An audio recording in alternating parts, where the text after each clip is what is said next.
Imagine being with Gary Oldman, all the cast, and you are on set and you are with them. I can ask him questions like, how is it when you are just an emerging actor? Or speaking about life, he's so grounded. It's beautiful. You're coming on set for that huge show for the first time. The first day shooting, I felt like, oh, yeah, I know this place. All the team around you, it makes you feel you are a family. I won this tournament in karate. I got the medal. I'm feeling like flying, right? The moment you put your feet down from a podium, you're not anymore that champion. So being grounded helps any one of us. There is one point that changed my life. Going for a summer camp, studying acting, thinking I'm gonna become a better actor, I came back a better person.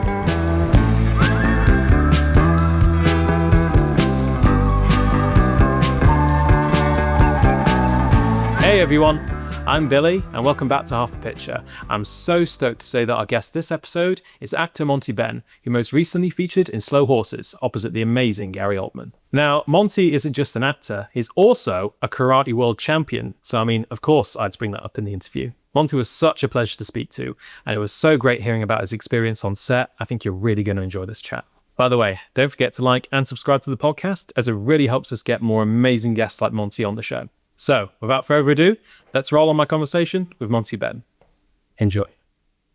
Hello, Monty. Welcome to Half the Picture. How you doing, Chief? Hello. I'm good. And you? I'm doing very well. I've never called anyone Chief before on this podcast, but so you're the first. But first time for everything, I guess. Thank you, brother. Thank you. It's my honor. It's my honor. Oh, fantastic. I mean, it's funny though, because speaking of, I guess, chiefs, we got you on to talk about your acting work in Slow Horses Series 5, the most recent series, which was fantastic. And you play the character Farouk, who I guess you could say is kind of the chief of this sort of group of terrorist sort of antagonists to the main characters of Gary Oldman and the Slow Horses themselves. And I guess for you, so you've had such a sort of fascinating, distinguished career over the course of it. You know, before you became an actor, you were this, world-class karate champion. You were an expert in mixed martial arts. You then moved into sports science, and then, came to acting. And I guess I just wanted to ask as a kickoff, what was it about acting that drew you to it and made you want to pursue it after doing all that, having had the career that you've had? Good question. If you ask me, like maybe 10 years ago, if I would one day become an actor, I wouldn't know the answer. It's just when I retired from sports, you feel like that emptiness after any career, right? When you stop, you have been doing that for years, morning, afternoon, so you feel like this emptiness and what's next? And many people told me, why not theater? Try theater. The first day or the first time on stage was just magic, and I fell in love with acting, being on stage, and trying to, I would say, discover yourself from many other perspectives than just sports and performance, and studying. Yeah. That's kind of the journey to Yes. from Yes. mixed martial arts championship to Gary Oldman antagonist actor. I mean, with that change then, because obviously there's a performance element to acting, of course, but I feel like there's maybe correct me if I'm wrong, but maybe there's a performance element too to the work you did before when you were, karate champion and then mixed martial arts. I mean, going from that into acting, were there sort of any disciplines that you took from, Yeah. I mean, of course. I've been doing karate first. I did mixed martial arts at the end of my career, and I'm still doing that because I love that. But I've been like a professional karate player. Doing any martial arts, it changed your life forever. Who you are. So basically, doing karate, discipline, perseverance, discovering all these challenges and keep going, and all that things, of course, is gonna help any kind of career. That's why many kids, they have been done martial arts, especially when they were young, then they have like more skills to succeed in life. Karate was my life, and it brings, of course, who I am, from being serious to what I do, having these objectives, knowing what you want, day to day, and having these long-term objectives, discipline, perseverance, and having this, I would say this character that you bring to this skills of acting. Not like I would say, yeah, any karate player would become an actor. No, I think it helps you um to one. I would say it gives you tools to succeed more than the other person. That's I would, yeah. Yeah, yeah. I was when I was sort of researching your work and your career. That's the impression I got. You would. I remember you talking a lot about how that discipline and that sort of work ethic, I guess, is part of what you're describing. Really served you well when it came to breaking into acting. And it kind of reminds me of the actor Adam Driver. From Adam Driver, he's done amazing work, obviously, like Star Wars, and Yeah, that's sort of the biggest stuff, and also all the independent films he's done. I mean, he was a Marine, he was a soldier before he then broke when he was younger and then broke into acting. And I think he talks a lot about how that discipline, that really rigorous discipline, sort of served him so well moving into acting. Because acting, especially film acting and television acting, that can be a tough gig. I mean, not just the audition process, but also like the shoots. You never get enough sleep. It's long hours. It's a tough grind. But it sounds like that really set you up for that in some ways. yeah. I mean, it's tough. You have to be prepared. Doing sports or military or any kind of even art before that. Art in general. Okay, helps you to develop that toughness, the mental toughness, because our job is about failure, right? So you receive more no's than yes. And that's where karate, every morning, you wake up, you try new things, and you fail, and you fail, and you fail, and you prepare for the championship, and then you won't lose, you won't win from the beginning, right? You have always things to discover. And acting, I think it's the same. Science also the same. Any career you do, if you start doing something and you come and you think it's easy, then that's the problem. Nothing is easy. I think that's why the new generation, they think that, okay, I'm gonna start now, because they see maybe Instagram, everyone is successful. But what is the journey behind that? How all these people reached there? Because we only see that face, right? The before is hard. It's a lot of toughness. And how many actors they have decided to quit, or they said I'm gonna quit, but they keep going, quit and keep going. You know that's where I think you have to be tough mentally and keep believing in yourself. Perseverance is key here, and discipline. Because if there is no discipline, then it's gonna be hard. So tying that into Slow Horses then, what was the casting process like for you then coming in as Farouk? Because I want to say did you try out for a few roles and then Farouk was the one that you kind of gravitated towards? First of all, I received the casting for like any casting role, which is you receive from your agent a self-tape that you have to do. And the chance that casting directors get back to you is very, very low. And I remember I was driving and my agent just texted me, he's telling me, Nina Gold loves your tape. That moment is key for me. When someone like Nina Gold, and I thank her for that and her team for that, is telling me that it's unbelievable. You know that you start to progress and get in a small feed there. But then after that, we got the callback. I didn't cast for only Farouk. I did the tape for the three characters, which is Farouk and Sammy, I guess, and I forgot the other name. Sorry. So Farouk's Which is Farouk's sort of buddy, right? Like yeah, the sort Farouk buddies. Yeah, I did it for all of them, but there is something in Farouk that's triggering me the most when doing a casting. And even in the callback, I've done the three of them. And later we just received the call, you're gonna be Farouk in Slow Horses, which is a huge, I mean, is something fantastic, man. I mean, I would wish this for any actor, man. Being in a such show, yeah. Yeah, man. No, you did a fantastic job. And with Farouk then, because you said there that, like, something in Farouk, you were trying out for those three parts, but something in Farouk spoke to you. And I was curious to ask, like, what was it about Farouk that drew you in, that spoke to you?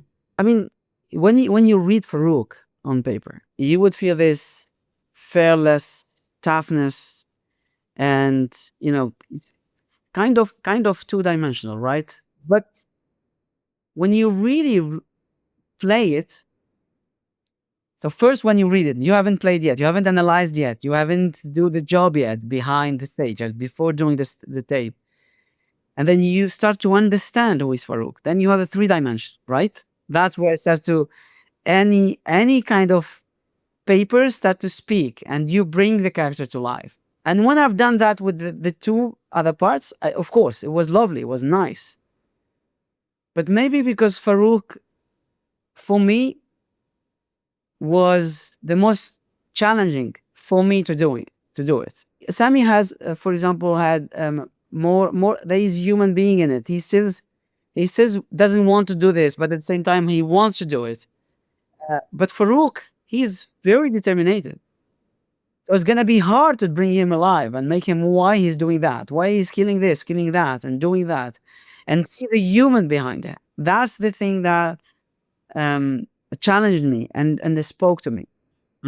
Well, there's definitely that in the character and in your performance, because as you say, the other characters in that unit, as you say, like Sami is kind of the most sort of on the surface, quote unquote, Indecisive. Yeah. indecisive, and also kind of in some ways the most vulnerable on the surface. Yes. Because he's very sort of open with how he's unsure about what they're doing. He's got second thoughts. And then your friend, sort of the heavy, is kind of the muscle, and he'll kind of go where you're going. Whereas with you, with Farouk, there's a stoicism there. Like he is, because 100% that he is committed to his mission, which is to cause, to enact revenge essentially for the damage that was done to him. But then also there's a vulnerability. And I think film acting and CUV acting is all about, they say it's all about the eyes. Like less is more. And I think with your performance, something that I really found was that like there are scenes of you guys in the car where like Sami is kind of like, I'm not going to do this. But I know you can see the pain of Farouk as well, but there's a stoicism there, which is, I know he's determined, he's not going to stop, but he understands on some level. And obviously he's in pain too, but he's going to keep going. And I think you capture that really well in the subtlest of details, of nuances. So, yeah. See, I'm very happy why you're saying that, but because basically that was the deal, right? To show that pain in the eye behind the performance, what he's doing, the most incredible thing that could happen, a person could do, right? But understanding that was my challenge, was my mission. You bring questions, right? Why he's doing that? What is that pain behind his eye? And that's why I think the beauty of the Slow Horses writing. That's why Will Smith is strong. Show don't tell. So what is being said is completely different what is being in the eye, in the behavior, and that's lovely. I mean, when you play such role in a such show, I'm very grateful for that, because, and I'm happy because now you are saying absolutely what is meant to be done for the character, and at the end we understand, of course, even though we don't say the whole story, but we understand why they are doing it, the human behind it, and bringing more questions. And I guess that's the point. The most you push people to question, I think the better it is, right? I agree. Yeah. Yeah. Totally. And it complicates things and it makes things more human. And I think, and I imagine that's a challenge for an actor, but also it's a gift. Like you say, you have the opportunity there, it's a challenge, but also you have the opportunity to bring that character to life in a nuanced way with great material to work with, great script. Will Smith's obviously a fantastic writer. You have all that there, like that's all grist for your mill. And I'd like to dive into your sort of the process it was working with Will Smith. Obviously, as a writer, he's fantastic. He's worked on stuff like obviously British sort of institutions like The Thick of It, great comedy shows over here before going into Slow Horses. And then obviously you're working with a director in Saul Metzstein, who's amazing, great team. I mean, what was that like? What was it like working with those two guys? Will and Saul, they are lovely, man. I mean, first of all, you coming on set for that huge show, right? For the first time. Okay, I've been on set for Netflix, but for such a huge project, first of all, of course, you have all these track and you feel this, but it's unbelievable when you just come on set, from preparation to being on set, really action, and all the team around you. It makes you feel you are a family. You have been always been there. That's my feeling, to be honest. Like the first day shooting, I felt like, oh yeah, I know this place. I don't know why, but the crew, they're all lovely, all, without citing names. But about Soul and Will, what's really I loved about it is they are very open minded. I remember we had this conversation about Farouk. Of course, they, from the casting, from what I've done, they understood that I understood the character, but we had these conversations and they even listened to some suggestions and they're very happy to incorporate, which is what do you want more than that, right? It's like a collaboration. And you just feel secure, feel in a place where you can bring all of you in and everyone is happy. So imagine being with Gary Oldman, all the cast. These are huge names. You just, even the director, everyone. I mean, even the editor. Look, these big names, right? Big names. And you meet with them, the casting directors, and you are on set and you are with them. And yeah, it's like a dream, to be honest. Let me tell you also something else, which is with the gang, with the team. Okay, with Fedi and the team and Tara, it was like a small family, and the chemistry between us. So this team that put that characters on place and this chemistry and the dynamic between us, it was unbelievable. We never met before, and from the first action, this chemistry, everyone is on character, and you see that is, so just you understand that is a huge team, huge effort behind it. Yeah. For what you're saying, I'm getting the sense that, like, even though you've got all this machinery around all these amazing actors and you've got the crew and all these, it's a big show, it's a big production. Saul and Will were able to make it intimate and sort of and personal. Very, Yeah. very. You are with the huge names and from huge talents on one set, and they make you feel part. I really loved that experience, and hopefully we're gonna repeat it again and again and again. It's lovely, man.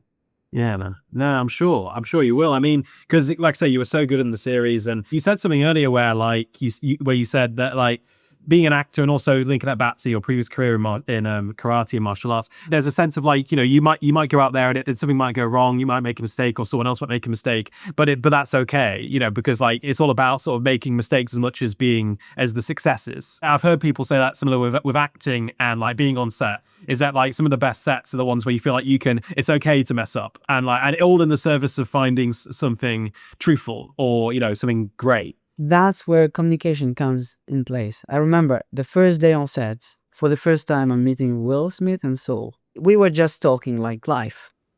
And then we spoke about Farouk, this and this and that. And they made you feel safe. You're not afraid to tell what you think. What are your suggestions that you could bring to the character? We are not even on camera yet, right? Now just talking. Yeah. But once you feel that, I mean, you feel free. And then when you feel free, you bring your performance alive. And to be honest, I haven't worked with directors previously that haven't made me feel that, to be honest. Even the DOP, the light man, everyone is making you feel comfortable. Yeah, it's inclusive, because there are some directors, and I'm not even talking specifically about specific directors, but I feel like with directing, because obviously some directing, you have to sort of be aware of so much that's going on, both with the actors in front of the camera and the crew and everything, and the producers. Like, I think it's quite easy for directors to sometimes slip into being a little neurotic. Like, I've heard people talk about, like, what you've described there about the sense of being able to be free and open, and it's quite a liberated environment creatively. Yes. Can sometimes get a little bit tense, because obviously you have to I think that takes an effort to make that environment. It doesn't just happen. And I feel like, and so it's great I think sometimes an environment can arise on set where it can be a little bit, those creative impulses can be a little bit thwarted because it's not a free and easy atmosphere on set where there's communication. So it's great to hear that it was like that on Slow Horses, and you get that sense watching it that it's Yes. organic. Talking about that, sometimes directors would challenge you, bring you out of your comfort zone. That's also lovely. Do you understand what I mean? Yeah. Now, I'm not talking about other things which are purely negative. I'm talking about people that are on set, working on the creative side, and they're collaborating because everyone has his own duty, responsibility to the show, to that dream, to that family. So if that is not there, so I don't think we're talking now creatively. We're talking on a different perspective that hopefully no one would feel that any any time on in his career, Yeah. Yeah. Yeah. Well, I think I agree with what you're saying. You want to also be pushed. You want directors to be able to push you to get something challenging. Yeah, exactly. Without obviously it be, but whilst keeping it still a creative environment and like a good working environment. You talk with such enthusiasm about and love for not just acting but for the craft of sort of film and television. The crew. You talk about this lighting. You seem to be someone who really sort of. I imagine, were you observing a lot of that when you were on set? Were you just watching and talking and like sort of trying to find out as much as you could? Because you come across with so much enthusiasm. First of all, I love what I do, and I'm lucky and grateful because I've never done something I don't like in life. I love acting, not because I want to be on set or I want to be on lights. No. The feeling of acting. Keep working on yourself, improving the inner, who you are. On set, of course, you are amazed by these people, man. From the cameraman to the sound guy to any. I mean, you have like 100 people around you, right? Everyone is like doing that from his heart. But not only that, they are gifted. They're one of the best in the world.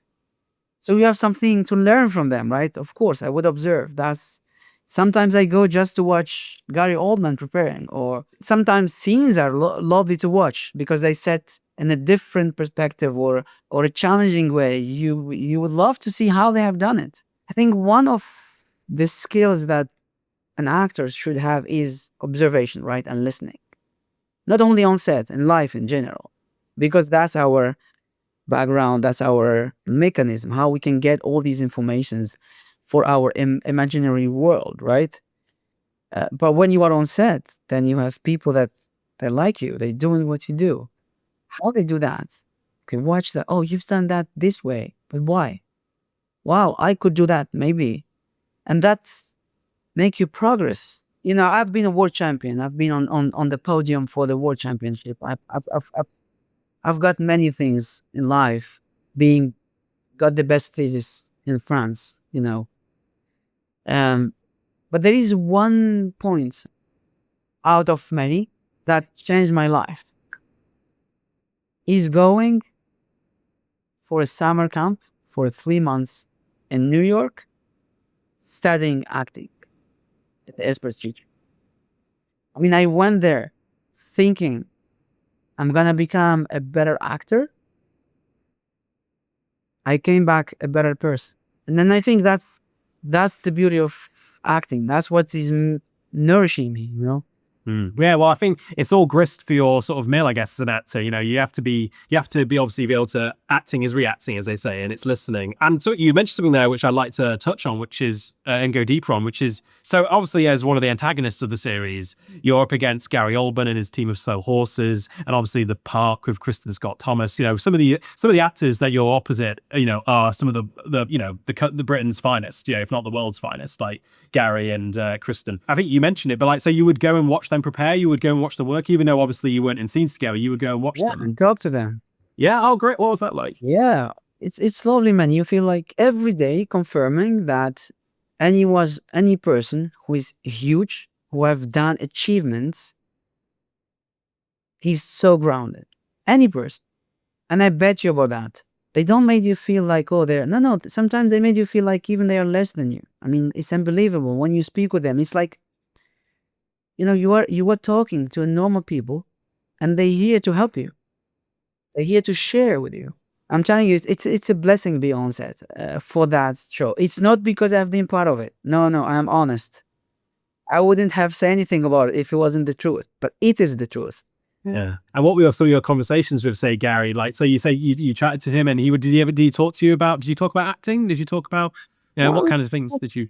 not only Gary, but all the actors. We speak about I can ask him questions like, okay, how is it when you are just an emerging actor? About asking about agent, about management, or asking about, or speaking about life. Or you can ask, or they can ask me about, oh Monty, how could you be world champion and an actor, multi skills? Could you tell us about that? It's about life, right? We try to share things. It's beautiful.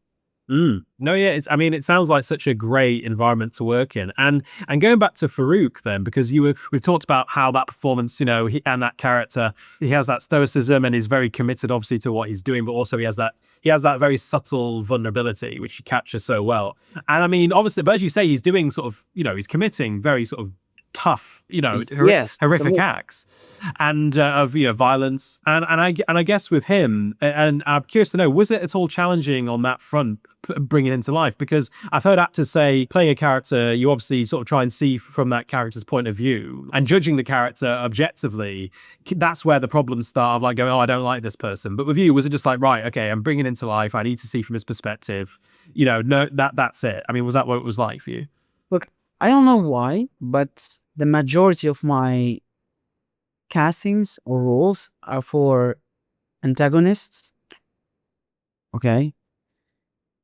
And I love that because I think it's more interesting to bring the human behind that people, whatever it is, a killer in serious, a psychopath. We give them names, but for me, they are human, and it's always a matter of perspective.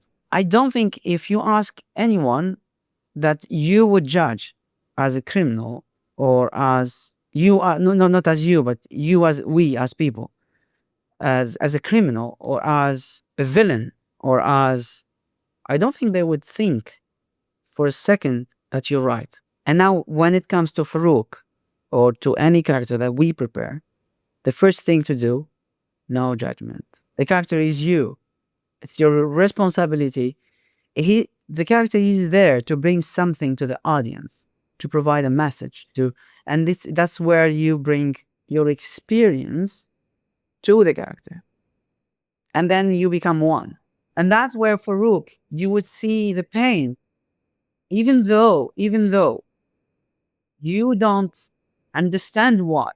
There is no room for that, right? You cannot develop that in the show, but you can feel it because the preparation and the writing and the backstory that we built with Will and the team is there. But if it wasn't, then it's going to be more difficult to bring. That's where I'm telling you, any character you see on paper is always two-dimensional. It's black and white, but then it's up to the actor to bring to life and make it feel, make it a person, real. Anyone could say, yeah, I believe him. I believe him. I bet someone like him. Or I understand him. Yeah, and I guess that's a philosophy that totally seems to be shared by Saul and Will in the writing and the directing. Like, these are all, as much as we can make them three-dimensional people, and then you bring them to life. In some ways, the antagonists, as you say, like of Farouk and the others, they have sympathetic qualities. Like, they have been wronged by MI5 in the park in the past. There is a reason for what they're doing. Like I say, it's show not tell. It's like, because there isn't the time, obviously, in 5 to 6 episodes to go into. That would be a whole of a series if you went and saw that. But that's, I guess, part of the challenge is you have to bring that to life with what you've got and what's on the page, and you do it show not tell, which, like, as I say, you did very well. So yeah, I feel like that's clearly a philosophy shared by the guys you're working with. And some people, they might not know, but we were speaking Libyan. It's a new language. It's like you're learning a new language, but the basics are the same. It's not like an accent that you have to learn, but we had to learn. And there is also an accent coach that was there for us, and I thank him, by the way, to become a Libyan, speaking like a Libyan. That's also was a tough journey to do before being on set and prepare for that.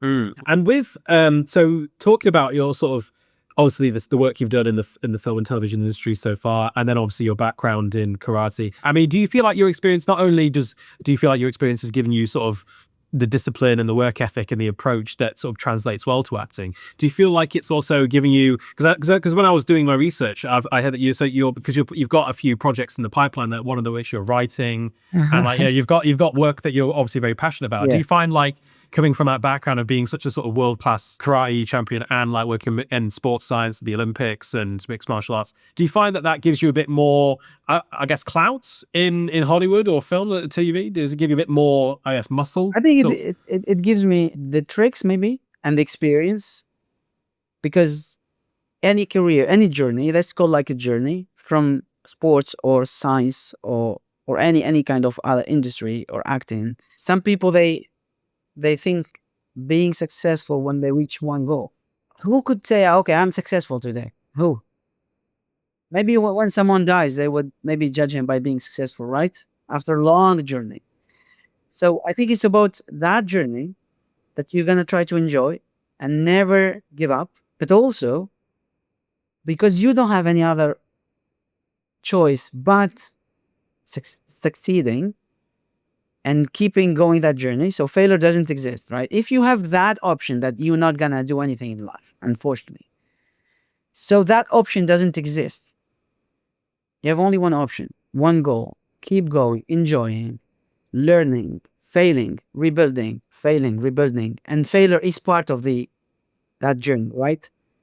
But when I started acting, I had this feeling that, and that's where experience comes, when you were a karate player.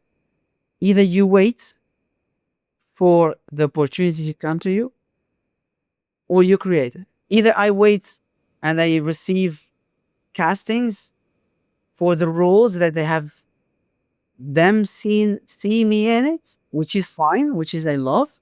Many of them I love them. Or you create your own story and you build your own film, your own point of view, and you go and you write and you produce. And I'm writing now, and I keep writing, producing, creating that environment for yourself.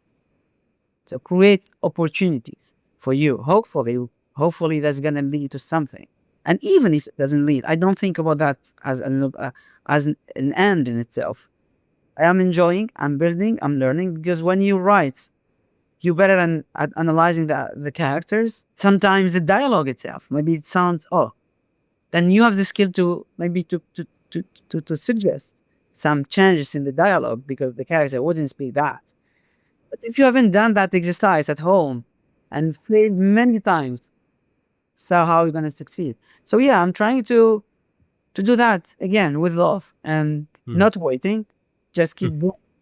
Well, that's great to hear, Monty, because yeah, like I guess actors are successful actors is that they'll produce their own projects to get stuff off the ground, because because obviously the audition game, not that I've had experience of it, but like the audition game it can be such a grind. You go from one audition to another as an actor, like being a self-starter. I mean, in some ways that's kind of, I mean, it's not the same thing, but like with the podcast, it's kind of, you have to be a self-starter. If you're making anything, you have to be a self-starter, don't you? So, and that puts you in the driver's seat a bit more. And also you tell your stories. You have stories to tell, right? Sure, yeah. You have things you want to say and show to the world. Again, yes, you create opportunities, but also because you have something you want to say. That you're And passionate I about. feel I have things to say. So that's why I'm doing it. And I have a lot of projects in the pipeline with big names that they are believing in me, and I'm grateful for that, because they're smart, right? They see that you got something. Yeah, well, what can you tell us about some of these projects? Because I'm interested now. You piqued my interest. What kind of things can we expect coming from you down the line? The first project that I'm gonna shoot is a project that I saw it being developed from scratch with a director that became a friend after an audition, after a project that had never seen the light yet because of the COVID. He's from London, and we're gonna do it next year. But what is I'm really putting a lot of effort is a feature film that I'm writing, and I cannot say much about it, but with a very well-known producer and a scriptwriter, and we are collaborating on that on a daily basis, and hopefully one day it's gonna see the light. And it is very personal to me. That's very personal to me. I wrote the story. I wrote even the first draft of the script, but then we're doing it now from scratch because you bring these people and they have more experience than you, and you're learning from them now. Yeah. And when you say personal, I mean, obviously it sounds like personal because you wrote it, but also is it in what other way is it personal? Is it drawn from your own experience, or is it because, as you say, you wrote the first draft? It is something coming from my grandfather. Yeah, story. It's inspired by that, and Okay. and also it's about relationship in a very historical setting. So yeah, it's yeah. You I don't, you don't think want to, you don't want to give too much away. no, I can't. I can't. Unfortunately, I can't. That's the thing. I gave you already. I think you feel right. You feel it. Why is Yeah. it important? Why is it very personal? Sure. Yeah. If it's coming from your family, then absolutely. Yeah. I mean, what could be more personal in many ways? Yeah. So, well, that sounds really exciting, Monty. I can't wait to hopefully see it, soon. So, you producing and writing? Are you going to be starring in it as well? Are you going to be, Yes, on screen? Yeah. absolutely. Yeah, I'm gonna be Mm, playing the main role in it. Yeah. Oh, Of course, fantastic. yeah, I will be hopefully co-producing it, and of course, to be honest, I write to act. You're writing You know, yourself those I I lines. Yeah. I, I write because I love acting, and I write for the thing that I really could bring, add value, and new story to people, something very new. I think that's where the creative side is important. That's why I would tell you something. I've never liked writing, but now I love it. I'm a scientist, right? I am a Yeah. scientist. I am 1 + 1 = 2. I write scientific papers, but it's different from writing scripts. But now I'm in love with that. Oh, that's fantastic. Because, yeah, you hear from a lot of writers that it could be like, it's a lot of blood, sweat, and tears. It could be a tough, difficult process, but It it's is it great. is tough. I don't think I'm qualified yet to be a script writer where I could really bring. I would still need the help with to go to that level, right? My dream is very high, right? To go to the Oscar, to go to all these festivals, to hit the heart of people around the globe. It needs skill, and some people they have been doing this for 30 years. They haven't done that for 30 years. So that's where people they believe in you, in your story, they could really help you to do that. So I wouldn't qualify myself as a script writer. I'm still in the process. And it sounds fantastic. It sounds like, yeah, I mean, it sounds like great fun, of course, but the creative fun, but it also sounds like everything you've talked about, how the challenges of being an actor, the different, show not tell. How is that informing your writing process? Because obviously you're writing this to one day perform. So, like, are you sort of pushing the character in places that you want to take it in terms of like, I want to try this emotion. I want to see if I can do this with the character. Because obviously No, no. you're in the driver's seat as the writer. You can. I think that's where I think this is my point of view. That could be a mistake. I think you have to think of the character not from an actor point of view, but from a creation point of view. So you wouldn't think, oh, me as an actor, I would like to try that. But of course, as an actor, you know what kind of roles you would like to do. But then when it comes to writing, the characters create their own journey when you are writing them because they're not you. Unless you are creating something about you.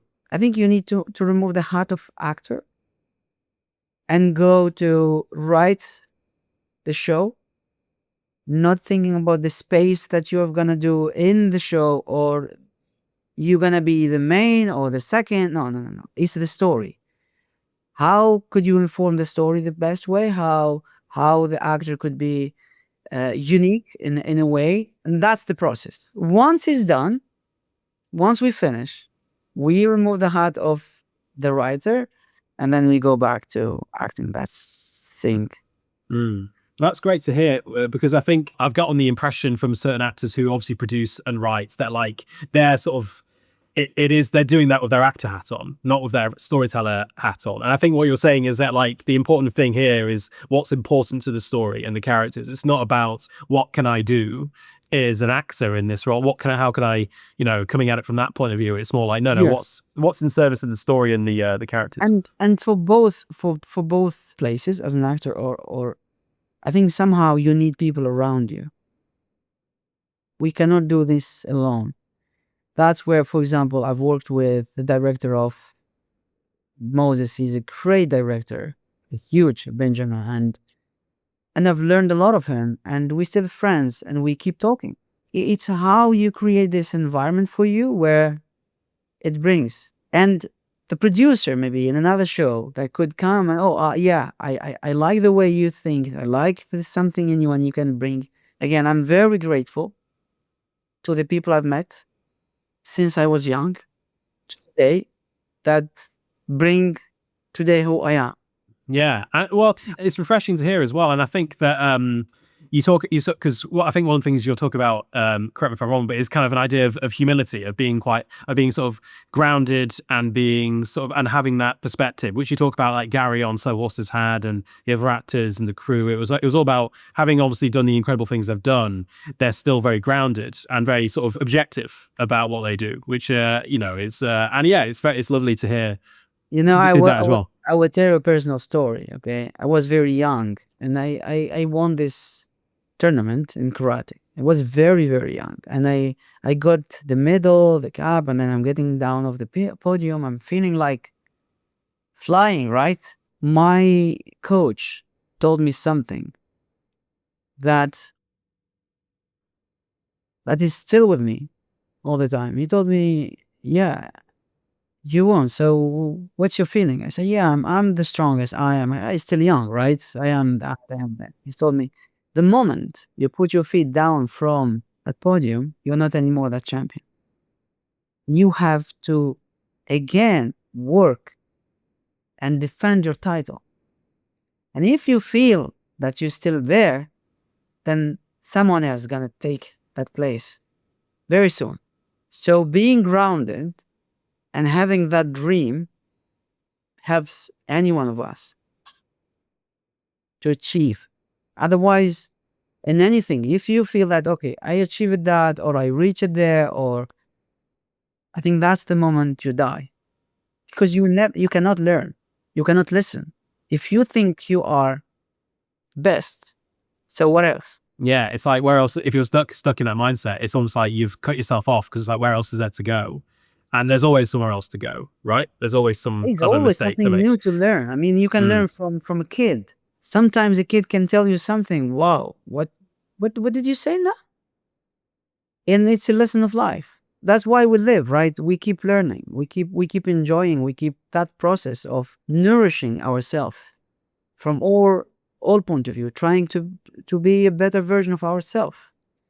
You are in the process. So I don't think anyone on earth said one day, again, these people that's successful, we don't talk of other people, they just talk to talk.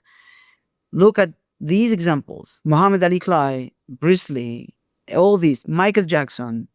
Listen to them. They're still striving to learn, even before they die.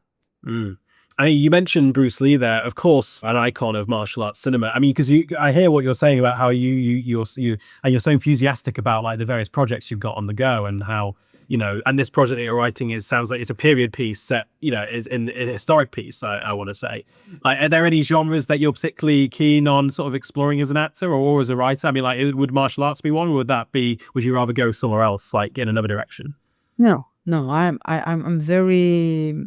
I like the adventure. We try to open doors, but then when the doors are open, let's go and enjoy the journey. I don't think I want to put myself in a box. I am very open to any kind of experience that at the end I think is gonna be who I am later. Today I speak this way. Tomorrow I'm gonna be a different. It's me, still me, but it's gonna be different. Okay, hopefully. But of course, I love the action movies. And it's unbelievable how these movies are done, because I know it's very action are very tough to shoot. And I've done a few of them. Sometimes one scene takes you a day, while drama, you could shoot maybe 3, 4 scenes a day. But I'm again, that backgrounds bring who I am. Yeah, I can do action, I can do drama, I don't want to be stuck in any place. As a writer, more interested in relationships. Yeah, interpersonal. Yeah, the Yeah, drama of it. Yeah. yeah, the drama of it. Yeah. Fantastic. I guess one last question, something that we ask a lot of our guests. I mean, because you come across with so much passion and enthusiasm for what you do. I mean, and the people you've worked with as well. Like, you've been Yes. you've said and spoken so lovingly of the people you've worked with and collaborated with. I mean, is there any sort of particular director or writer or actor out there in the world that you're a fan of who you would like love to work with if you got the chance? Like, who's kind of sparking you your passion today that like you would love to work with? Very difficult question. Very difficult question. First of all, I would love to work with the people that are believing in me now. The majority of the people that I've worked with, and some of them they haven't yet. I'd love to work with that people first because they believe in me.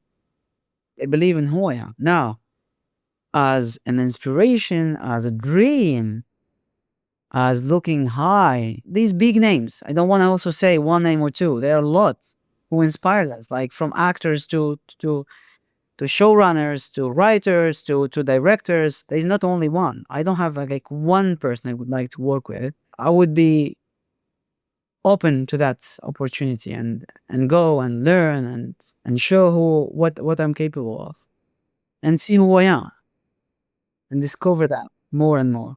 And again, I'm very lucky because till now I haven't felt a different. So I've been in London last week for an audition. I've been in a room with a casting director, the director that I've never met. It's just that 30 or minutes.